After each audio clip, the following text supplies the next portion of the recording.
pala today and secret na lang kung ilang taon na ako, okay?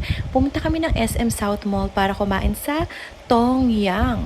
Shabu-shabu and grilled restaurant siya. Filipino, Korean, American, and iba-ibang type of cuisine siya actually. Fairness naman dito sa Tong Yang na to, no? Malaki ang in-improve nila. And syempre, alam nyo na, pag sa buffet, lagi kong hinahanap yung hakaw. Super favorite ko to. Ang sarap-sarap talaga. Ang lambot ng texture ng food na to. Tapos syempre, sinulit ko na talaga. Ang dami kong kinuhang beef and chicken. Tapos itong asawa ko naman, favorite niya kasi yung mga laksa. Una lang ang magtitimpla nito. So, depende na sa'yo yan kung gusto mo ng spicy or mild spicy or hindi spicy. So, sobrang daming pagpipilian ng mga pwedeng ihawin and isahog doon sa shabu-shabu. Ito naman yung mga kinuha kong i-grill.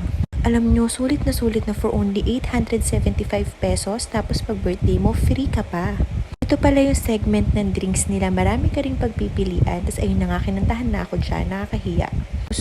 Busog na talaga kami nung time na yan. Tapos ayan, kumuha ako ng iced coffee. Ang sarap, parang Starbucks. Ito naman pala yung segment ng kanilang desserts.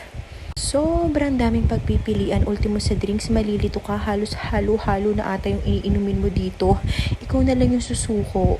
Pagkatapos namin sa Tong Yang, dumiretso na kami dito sa game park. Magbi-billiards dapat yung boys. Kaso, ang problema, ang haba ng pila for billiards. Lot 8 pa kami. So, hindi na kami mag-aantay for that. Kaya dumiretso na kami sa time zone. 170 pesos worth yung card, pero 300 yung laman na pwede mong gamitin. Sobrang nag-enjoy si Marcus ngayong araw na to. And ayun lang, pati kaming matanda, enjoy na enjoy. Sino bang hindi mag-enjoy sa time zone, diba? So ayun lang, have a wonderful day. Bye!